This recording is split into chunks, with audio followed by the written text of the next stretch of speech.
आपके फादर क्या करते हैं? मेरे फादर तो प्राइवेट कंपनी में जॉब करते हैं, बहुत ही कम तनख्वाह पे 10-12 हज़ार उनकी तनख्वाह है अभी भी। घर वालों का क्या रिएक्शन, तुम्हारी मम्मी का क्या रिएक्शन है? मम्मी तो खुश है क्योंकि फैमिली में किसी की मतलब गवर्नमेंट जॉब नहीं थी, पापा के साइड से किसी की भी और अच्छी जॉब भी नहीं थी। संघर्ष जितना बड़ा होगा, जीत उतनी ही बड़ी होगी। आज इस कहानी को सार्थक करने के लिए मैं लेके आई हूं all India rank 5 Arun Kumar को, और ये आपको बताएंगे अपने संघर्ष और कामयाबी की कहानी। हेलो अरुण, कैसे हो? थैंक यू मैम प्लेटफॉर्म देने के लिए। प्लेटफॉर्म तो आपका इंतजार कर ही रहा था, लेकिन आप ही लेट कर गए। और अरुण, सच बताऊं तो पहली बार जब मैंने किसी और प्लेटफॉर्म में आपका इंटरव्यू देखा, उसके पहले मेरे जीटीबी नगर के स्टाफ कह रहे थे मैम ये शक्ल तो जाना पहचाना लग रहा है, लेकिन उसके बाद जब आपने उस प्लेटफॉर्म पे जाके आपने केडी कैंपस का नाम लिया तो हमने तो कहा भाई ये तो अपना ही स्टूडेंट है, और हमने तुरंत ही आपको कांटेक्ट करने की कोशिश की, लेकिन तुम्हें छुट्टी वगैरह नहीं मिल पाई। मैम उसका रीज़न बता, मतलब पहले तो आंसर की आई थी, उसके बाद फिर मैं वेट कर रहा था कि फाइनल आंसर की वगैरह आ जाए, फाइनल रिजल्ट आ जाए, तब मैं चीज़ें करूँ। उसके बाद जब रिजल्ट आया तो फिर रैंक में ही मतलब रैंक 1 से 5 हो गई थी। अच्छा, रैंक 1 कैसे होती और रैंक 5 कैसे हो गया? जब आंसर की आई थी तो मतलब मार्क्स थे, डिफरेंट मार्क्स थे तब। जब आंसर की जब दोबारा फाइनल आंसर की आई, उसमें एसएससी ने 4 आंसर के उनमें जो ऑप्शन थे वो चेंज कर दिए, तो उसकी वजह से मेरे मार्क्स कम हो गए, तो मेरी रैंक 1 से 5 होगी।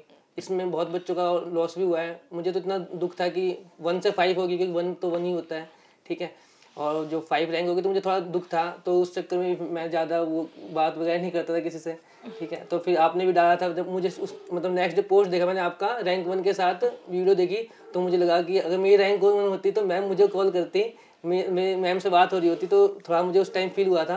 फिर सोचा अब तो मतलब रैंक 5 है तो क्या ही वैल्यू है, तो इसमें मैंने ज़्यादा कांटेक्ट नहीं किया। फिर सोचा बाद में आपसे बात कर लूँ, जब कोई फोटो वगैरह लगाई थी आपने। रैंक 5 जानते हो, तुम रैंक 1 की बात कर रहे हो, जो 4 आंसर तुम जो कह रहे हो कि आंसर की चेंज हो गया, बेसिकली पहले आंसर की सही था।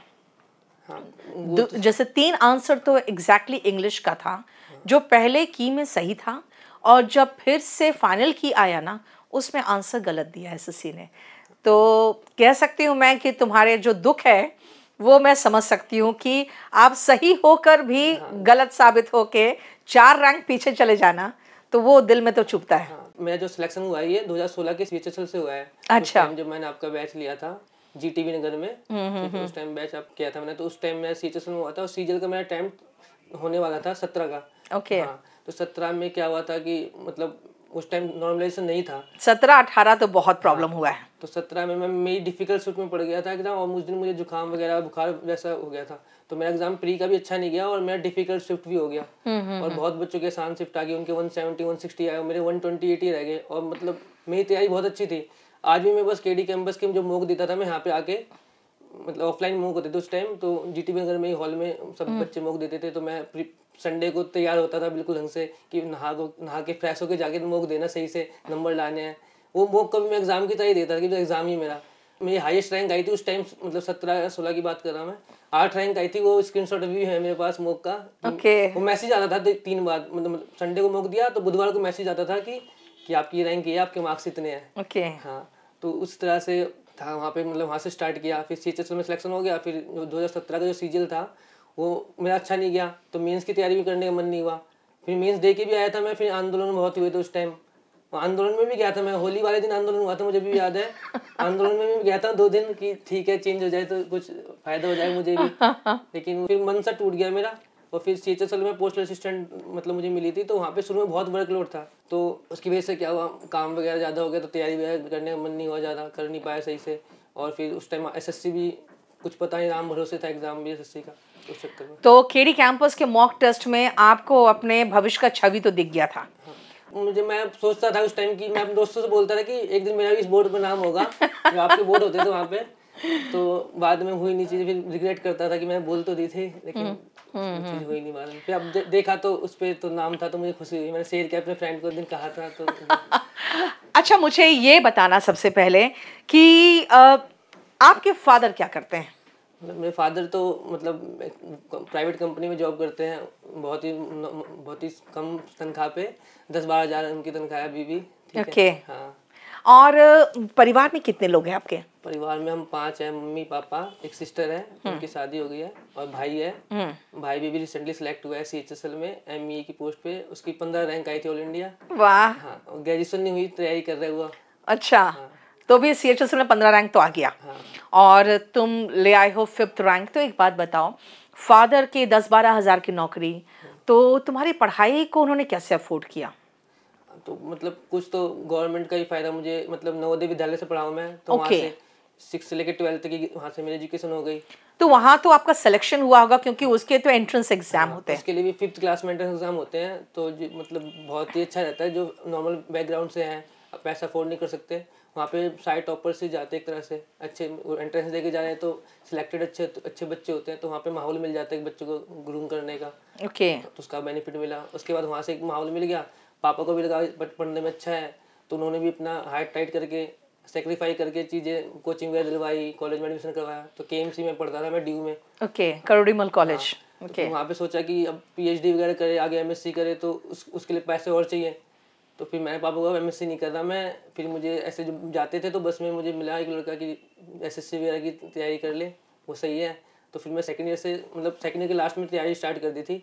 फिर खुद पढ़ने लग गया, तो फिर मुझे लगा कि एक बार गाइडेंस ले लेनी चाहिए। फिर आपका था, सुना था कि नीतू मैडम की अच्छी किताबें वगैरह भी आती है इंग्लिश वगैरह की, तो फिर मुझे आपसे ज्वाइन कर लिया। उस टाइम पे पढ़ाई करी, लेकिन थोड़ा मैं मतलब GS के वगैरह के बैचेस पूरे कंप्लीट नहीं कर पाया, थोड़े बहुत लास्ट में, क्योंकि मेरे एग्जाम आ गए थे कॉलेज के। हाँ, लेकिन 70%, 60%, 75% वही चीज़ है, बच्चे अगर 70% भी कोचिंग कर लेते हैं ना, तो उनको समझ में आ जाता है कि तैयारी कैसे करनी हो, और डायरेक्शन उनको मिल जाता है। क्योंकि मैं मानती हूँ कि अगर आप सब कुछ पढ़ने चलो तो आप 200 साल भी पढ़ते रहोगे तो पढ़ाई खत्म नहीं होगी। इसलिए टारगेटेड पढ़ाई से एकदम श्योर शॉट सिलेक्शन कैसे हो सकता है, वो तरीका आपको टीचर्स, और वो भी एक्सपीरियंस टीचर्स ही बता पाते हैं। तो घर वालों ने हाथ टाइट किया और आपको कॉलेज, अच्छे कोचिंग में सब में भेज दिया। 2016 और अभी 2023 है। 2016 में आपने कोचिंग किया, CHSL में सिलेक्शन कब हुआ? 16 वाले CHSL में हुआ था, 18 में ज्वाइनिंग हुई थी। अच्छा, 16 में सिलेक्शन हो गया, 18 में ज्वाइनिंग हुआ। उस समय SSC काफ़ी डिले भी चल रहा था। 2016 के बाद, 17 के बाद मैं कह रही हूँ, बहुत परेशानी हुई है। 2017, 18, 19 वाले बहुत परेशान हुए हैं, लेकिन अब कम से कम ये प्रॉब्लम नहीं है SSC के साथ। बहुत फास्ट फॉरवर्ड मोशन में वो काम कर रहे हैं। तो आपका जो मेन सपना था CGL का, वो पूरा हो गया 2023 में आके। तो वही, उसके बाद मैं छोड़ दी थी अपनी कोच, मतलब पढ़ना कम कर दिया था। फॉर्म निकलते थे, कुछ दिन पढ़ लिए 10-15 दिन पहले, उससे सिलेक्शन तो होता नहीं, क्योंकि कंप्रिहेंसिव वे में तैयारी करनी होती है, सारी चीज़ें सही से, रैंक भी लानी तो तुमको। तो फिर वैसे ही करता था मैं, टाइम भी नहीं मिलता था। 19 का भी ऐसे किया। 19 में क्या था, बहुत ईजी शिफ्ट थी मेरा, मतलब उसमें पढ़ गया पेपर, सिली मिस्टेक कर दी, तो फिर मार्क्स बढ़े नहीं मेरे। बच्चों के 50-50 बढ़ गए, मेरे 3 नंबर बढ़े थे बस। मैथ में 190 थे मेरे 200 में से, तो 193 हुए, तो वो भी रह गया। ऐसे 20 में भी मतलब नेग्लिजेंसी दिखाई, सही से सीरियसनेस से तैयारी नहीं करी। तो एक बात बताओ, जैसे बच्चे क्या करते हैं, कभी मैथ्स कहीं पढ़ रहे हैं, इंग्लिश कहीं पढ़ रहे हैं, GS कहीं पढ़ रहे हैं, वो तैयारी ठीक होती है कि एक ही जगह से सब तैयारी कर लो वो ठीक होती है? आप क्या मानते हो? मुझे तो लगता है मैम, जैसे कि मुझे भी कई बार, जैसे अभी अप्रोच करते हैं, कोई कह रहा है मैंने इनसे पढ़ लिया, फिर उसका भी छोड़ के उनसे पढ़ लिया। मतलब एक पहले तुम डिसाइड कर लो, एक ही टीचर पे भरोसा दिखाओ, ठीक है, रिसर्च कर लो, सही से बैठ के पूछ लो, और उसी पे विश्वास रखो। बार बार भागोगे तो वहाँ से अधूरा छूट जाता है, फिर वो किसी और से फिर तुम पढ़ोगे, कन्फ्यूजन हो जाती है। हाँ, नहीं, जैसे तुमने पूरा KD कैंपस GTB नगर से पढ़ा था, तो आपको लगता है कि एक जगह से सब कुछ तैयारी अच्छे से हो जाती है, कोई इश्यू नहीं होता? हाँ, मुझे लगता है कि एक जगह से हो जाती है तैयारी, ठीक है। आपको मतलब जो ढूंढते हैं लोग कि हमको जादू मिल जाएगा, वो जादू कहीं नहीं है, वो जादू आपके अंदर ही होता है। वो मतलब तुमको खुद देखना है, इंटेलिजेंस उससे कि मैं कौन बेस्ट है मेरे लिए, ठीक है। जैसे कि इंग्लिश में भी, मतलब मैं तो देखा ही है, आपके अलावा किसी की बुक तो है नहीं मार्केट में इतनी अच्छी, ठीक है। मैं भी अभी टेलीग्राम वगैरह पे बताता हूँ कि भाई नीतू मैम की वॉल्यूम 1, वॉल्यूम 2, मैंने आपकी वॉल्यूम 1, वॉल्यूम 2 बिल्कुल ढंग से पढ़ ली थी, बल्कि वॉल्यूम 2 तो मुझे बहुत अच्छी लगती थी उस टाइम। उसमें स्टोरीज में आपने वो क्या वगैरह करवा रखी थी, ठीक है, एडवांस ग्रामर थी, जेरेंड वगैरह, इन्फिनिटिव वगैरह। उस टाइम, अब तो अपडेटेड नहीं देखा मैंने क्या है उसमें, लेकिन जो उस टाइम की मैं बुक अभी भी पढ़ी है। मतलब वॉल्यूम 1 में जो नहीं है वो वॉल्यूम 2 में है। तो उसमें सही था वो, कि एक टीचर से पढ़ना चाहिए, मुझे ऐसा लगता है। मानना यही है कि कोई भी टीचर आपको घोल के पिला तो नहीं देगा। और टीचर भी हम लोग कई बार बहुत सारी बड़ी बड़ी बातें कर जाते हैं जो सही नहीं, क्योंकि यहाँ पे बिल्कुल क्लोज कोऑर्डिनेशन का काम होता है। हम अपने एक्सपीरियंस से आपको गाइड करते हैं और जो हम आपको देते हैं आपको वो अच्छे तरीके से एब्जॉर्ब करना पड़ेगा और विश्वास रखना पड़ेगा। सबसे पहले जो इसने कहा है मैं उसी बात को आगे बढ़ाना चाहती हूँ कि अपने डॉक्टर और अपने टीचर, इन पर आपको भरोसा रख के चलना पड़ेगा, क्योंकि अगर दोनों पर आप भरोसा रखोगे तभी आपके अंदर से भी जो आत्मा है वो कहेगी कि हाँ हम भी कर सकते हैं। वरना अगर आप शक और शंका करोगे तो आप नहीं कामयाब होगे, ना ही आपका ढंग से इलाज होगा। इसलिए डॉक्टर और टीचर, इन पर तो आपको भरोसा करना ही पड़ेगा। एक बात बताओ अरुण, 2016 में आपने कोचिंग किया, 2016 में ही आपका CHSL हो गया, तो फिर उसके बाद आप CGL में ही सोच रहे थे कि और भी कुछ करने का इरादा है आगे आपका? फिर ये था कि मतलब बिजनेस तो कर सकते नहीं थे कुछ भी, ठीक है। ट्राई भी किया मैंने कि दोस्तों के साथ मिलकर कुछ और ट्राई कर लेते हैं कि SSC में तो हो नहीं रहा, 2-2 ढाई साल पर एग्जाम लेती है, उसमें भी बहुत सारी चीज़ें हो जाती हैं, करप्शन वगैरह। तो फिर ट्राई किए लेकिन हुआ नहीं। फिर अब UPSC के लिए टाइम नहीं था, उस टाइम पोस्टल सिस्टम में बहुत वर्कलोड था, तो टाइम नहीं मिलता था। कई बार तो 9 बजे सुबह आऊँ, रात के 8 बजे गया हूँ। अच्छा, पोस्ट असिस्टेंट में बहुत काम है, आप कहते हो? हाँ, तो थोड़ा अब थोड़ा स्टाफ आ गया है तो अब कम हो गया है, लेकिन पहले अच्छा खासा था, ठीक है। तो उस वजह से फिर यही था कि कुछ और हो नहीं रहा था। फिर बाद में जाके फिर सोचा कि SSC करते हैं, और फिर दिमाग में ये भी होता था कि SSC में सिलेक्शन हो भी गया तो अच्छी रैंक नहीं आएगी, साउथ मिलेगी, और दिल्ली में सेटल हो गया हूँ सही से ठीक ठाक। ओके। तो ये भी बच्चे बोलते थे क्या करेगा SSC करके, कि रैंक तो अच्छी ला नहीं पाएगा, क्योंकि जॉब के साथ अच्छी रैंक लाना मुश्किल होता है, क्योंकि अच्छा पढ़ना पड़ेगा उसमें ज़्यादा, ठीक है। लेकिन फिर मैं ऐसा करते हैं, कोई नहीं। मेरा एक दोस्त था वीरेंद्र, तो वो भी KD कैंपस से ही पढ़ा है, उसने भी मेंशन किया था, तो हम दोनों ने मिलकर तैयारी करी। वो MTS था। अच्छा। हाँ, तो उसका भी CSS में हो गया सिलेक्शन, 22 में। ओके। हाँ। और तुम्हारा क्या में हुआ है अभी सिलेक्शन, क्या अभी में? मेरा ASO इन ME में हुआ है। Okay, fine. अच्छा, मुझे एक बात बताना, मैथ्स में कितने मार्क्स थे तुम्हारे? मेरे मैथ में 73 थे, ठीक है, और रीजनिंग में 86, और इंग्लिश में 123, और GS में 75 थे। मतलब GS में पूरा कंप्लीट आप 75 मार्क्स कैसे ले आए भाई? GS में मतलब अब तो एक मुझे एक्सपीरियंस भी था, ठीक है, इतने सालों से पढ़ रहे हैं, ठीक। और मतलब पेपर भी आ गया, क्योंकि GS में बहुत सारी चीज़ें होती हैं, और मतलब मेरे लाइक पेपर भी आ गया, जो मैं पढ़ रखा था उस तरह से भी आ गया। और मैं चीज़ें थोड़ा कंप्रिहेंसिव वे में करी थी हर एक सब्जेक्ट को। बच्चे GS को मतलब सोचते हैं कि बहुत बड़ा सिलेबस है तो उसको सही से नहीं करते, थोड़ा थोड़ा इंपॉर्टेंट पढ़ लिया, कहीं से यहाँ से PDF उठा ली, इसकी वीडियो देख ली, उसकी वीडियो देख ली करके, और लूसेंट का थोड़ा पढ़ लिया, तो उससे चले जाते हैं। उससे पहले काम चल जाता था जब मतलब ओल्ड पैटर्न था। अब जो नया पैटर्न है उसमें तो मार्क्स ज़्यादा हो गया है, तो उस वजह से थोड़ी मतलब उस तरह से तैयारी काम नहीं आएगी। हमको चीज़ों को थोड़ा ढंग से पढ़ना पड़ेगा, हर सब्जेक्ट को, हर टॉपिक को सही से पढ़ते हैं। जैसे हम ग्रामर पढ़ते हैं मैथ में, हमारा सब्जेक्ट एग्रीमेंट, ठीक है, ऐसे बाकी भी है, नाउन वगैरह सही से पढ़ते हैं, हर एक टॉपिक को उसकी प्रैक्टिस करते हैं। उससे GS में भी जियोग्राफी हो गया, पॉलिटी हो गया, हर टॉपिक को सही से पढ़ना है, उसकी प्रैक्टिस करने, प्रीवियस ईयर लगाने। मैंने भी सारे टॉपिक पढ़ लिए, फिर उसके जो प्रीवियस ईयर क्वेश्चन है, मैंने कोई बुक भी नहीं ली थी। मैं जो RB की PDF वगैरह डालते हैं, इधर उधर मिल जाती है, RB सर PDF डालते हैं, तो उसी से करता था मैं। उन्हीं PDF से फ़ोन में खोल लिया और देख रहा हूँ कि यहाँ SSC का पैटर्न क्या है नया, कुछ नए क्वेश्चन सारे, उस टॉपिक को पूरा पढ़ लिया दोबारा मैंने। ओके। तो इस तरह से कॉम्प्रिहेंसिव तरीके से आप GS पढ़ के GS को बहुत अच्छे से कवर कर सकते हो। हालांकि हम लोग यहाँ पे KD कैंपस में सारे सब्जेक्ट्स को बहुत डिटेल में पढ़ाते हैं, चाहे वो फिजिक्स हो, केमिस्ट्री हो, बायो हो, इकोनॉमिक्स हो, हिस्ट्री, ज्योग्राफी, पॉलिटी, सब कुछ बहुत डिटेल में पढ़ाते हैं। तो आगे अब SSC तो हो गया, अब आगे का क्या इरादा है, क्या सोचा है? आगे तो अभी बहुत ज़्यादा नहीं सोचा, मतलब अभी एज कितनी तुम्हारी? अभी मेरी 29 एज है। 29 है, तो अभी 3 साल तो है हाथ में सिविल सर्विसेज के लिए। अब तो डिपार्टमेंट में ज्वाइन करके देखेंगे कि मतलब वहाँ पे टाइम मिलता है नहीं मिलता। ओके। हर वालों का क्या रिएक्शन, तुम्हारी मम्मी का क्या रिएक्शन है? मम्मी तो खुश है, क्योंकि फैमिली में किसी की मतलब गवर्नमेंट जॉब नहीं थी, पापा के साइड से किसी की भी, और अच्छी जॉब भी नहीं थी, प्राइवेट जॉब भी वो अच्छी हो तो। प्राइवेट जॉब भी बहुत अच्छी नहीं थी और तुम तो बिल्कुल सरकारी ऑफिसर बन गए हो, तो मम्मी बहुत खुश है। पापा का? मम्मी तो पहले भी खुश थी, अब भाई की भी होगी तो लगता है उनको प्राउड फील होता है कि अब उन्होंने मेहनत करा, बहुत सेक्रीफाई किया है, चीज़ें अपने लिए खरीदी नहीं, कुछ हमारे पैसा मतलब लगाया, तो वो तो मम्मी ऐसे बोलती है हमको कि विदेश मंत्रालय नहा लो, विदेश मंत्रालय खाना खा लो, ठीक है, ठीक है। तो इस तरह से, क्योंकि दोनों ME में है तो उसका होता है। हाँ। तो मम्मी बहुत खुश है। हाँ, वो तो बताते नहीं है, लेकिन उनके चेहरे से जाहिर होता है कि ओके, फिर शादी वादी का क्या इरादा? शादी हो चुकी तुम्हारी? नहीं, क्या नहीं, नहीं अभी शादी नहीं करी मैम। शादी कर लेता तो नहीं होता सिलेक्शन। तो फिर अब शादी का इरादा कब है? अब करेंगे हम। अब तो जल्दी होगा, विदेश मंत्रालय को एक होम मिनिस्टर भी मिल जाएगा। ताने देती है कि वही कहती है कि खाना वगैरह बना दो। भाई मैं नहीं बनाऊंगी अब खाना, बहुत हो गया। अच्छा, नहीं अब तो वो बिल्कुल, अब देखो अब उनके रिटायरमेंट की एज हो गई, अब बहू आके गृह मंत्रालय संभाले और तुम तो विदेश मंत्रालय में हो ही। अच्छा, ये मतलब अगर कोई बच्चा शुरुआत तैयारी करना शुरू कर रहा है, आप उसको कोई मूल मंत्र दे सकते हो क्या? क्या करना चाहिए उन्हें? मतलब मैं, अगर मुझे कोई लगता आज आया, उसको एसएससी का नाम उसने आज सुना है, उसको तो मैं यही बोलूँगा पहले तुम रिसर्च करो एक अच्छी तरह से। मतलब अगर तुमको लगता है, जैसे मैम हम बॉडी बनाते हैं अपनी, तो जिम में भी बनती है बॉडी, घर पे भी बनती है। तो आप खुद देखो तुमको जिम की ज़रूरत है या घर पे बना सकते हो। ऑफलाइन की ज़रूरत है कि ऑनलाइन की ज़रूरत है? ठीक है, ये देख लो तुम। अगर तुमको कोचिंग की ज़रूरत है, ठीक है, कई बच्चों को मतलब बेस अच्छा नहीं होता, वो खुद तैयारी नहीं कर पाते, ठीक है, तो उनको तो कोचिंग की ज़रूरत है।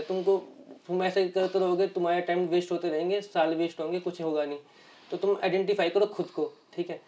उसके बाद तुम एक कोचिंग देख लो कोई सा भी, अगर तुमको लगता है कोचिंग की ज़रूरत है, वहाँ पे उस पर बिलीव करो उस चीज़ में, और सही से ना एक चीज़ पढ़ो। ये नहीं कि छोड़ दिया। अब क्या करते हैं, मैंने देखा था लोगों कि कोई दूसरा एग्जाम आया, कोर्स छोड़ के उसमें लग गए, ठीक है। एक बार कोर्स पूरा सही से कर लो, एक एक चीज़ को सही, सारे सब्जेक्ट को ढंग से टारगेट कर लो, लाइफ टाइम काम आएगा, अगले टाइम पे भी काम आएगा। जैसे मैंने किया, मतलब मेरी उस टाइम की तैयारी, उस टाइम मैंने इंग्लिश इतनी अच्छी तरह से कर ली थी, अब तो मेरी इंग्लिश बहुत वीक हो गई उस टाइम के मुकाबले।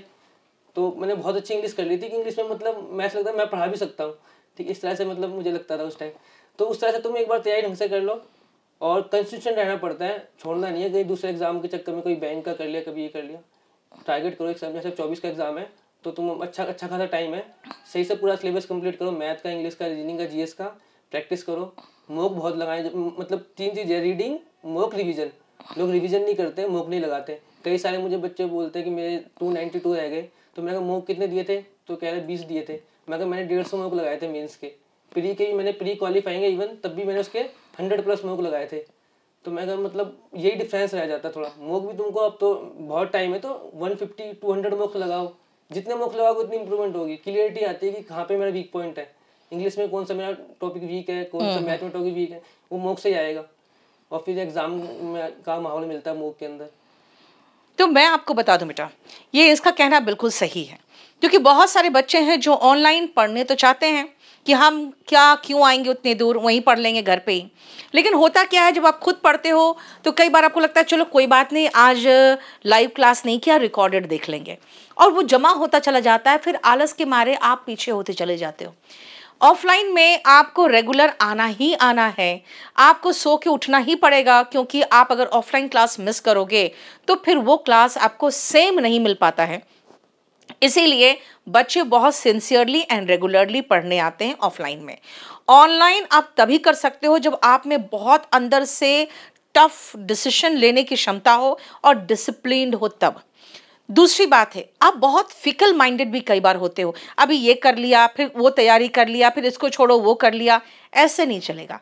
पहले आपको पूरा कंप्लीट सिलेबस कंप्लीट करना पड़ेगा, English, reasoning, maths and GS का, और फिर आप MTS, GD, CHSL, CGL, stenographer, अगर आपका शॉर्ट हैंड है तो स्टेनोग्राफर भी दे सकते हो, सीपीयू दे सकते हो अगर आप 25 साल के अंदर हो तो आप ये सब एग्जाम्स दे सकते हो। तो पहले एक बार पूरे ढंग से तैयारी करनी पड़ेगी, और आपको ये देखना पड़ेगा कि आप रेगुलरिटी और कंसिस्टेंसी, ये 2 बहुत ज़रूरी है। आपको रेगुलर होना पड़ेगा। सेकेंडली, जब पूरी तैयारी हो जाए तो आपको मॉक देना पड़ेगा, और मॉक का मतलब नहीं 20-25 मॉक, आप कोई भी एग्जाम का मॉक उठा कर दो।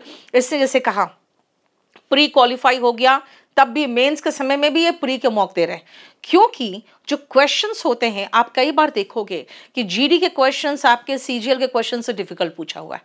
तो अगर आप एमटीएस, जीडी, स्टेनोग्राफर सब के क्वेश्चन पेपर सॉल्व करोगे, आपको अल्टीमेटली वो हेल्प कर लेगा कहाँ पे, सीजीएल मेंस में भी, क्योंकि उनके जो पैटर्न ऑफ क्वेश्चंस होते हैं वो लगभग सेम होते हैं, चाहे वो कोई भी एग्जाम हो। हाँ, ये ज़रूर है कि आप पीओ की तैयारी कर रहे हो तो आप सोचोगे हम सीजीएल दे देंगे तो आपको सीजीएल में ग्रामर बेस्ड क्वेश्चन में मुश्किल होगा। और अगर आप सोचोगे कि हम सीजीएल की तैयारी दे कर रहे हैं और पीओ दे सकते हैं, तो उसके लिए भी आपको कुछ एडिशनल तैयारी करनी पड़ेगी। इसीलिए बहुत फिकल माइंडेड मत होइए, आप डिसीजन लेकर बस उसी में पहले मेहनत करिए। तो Arun, thank you so much for coming.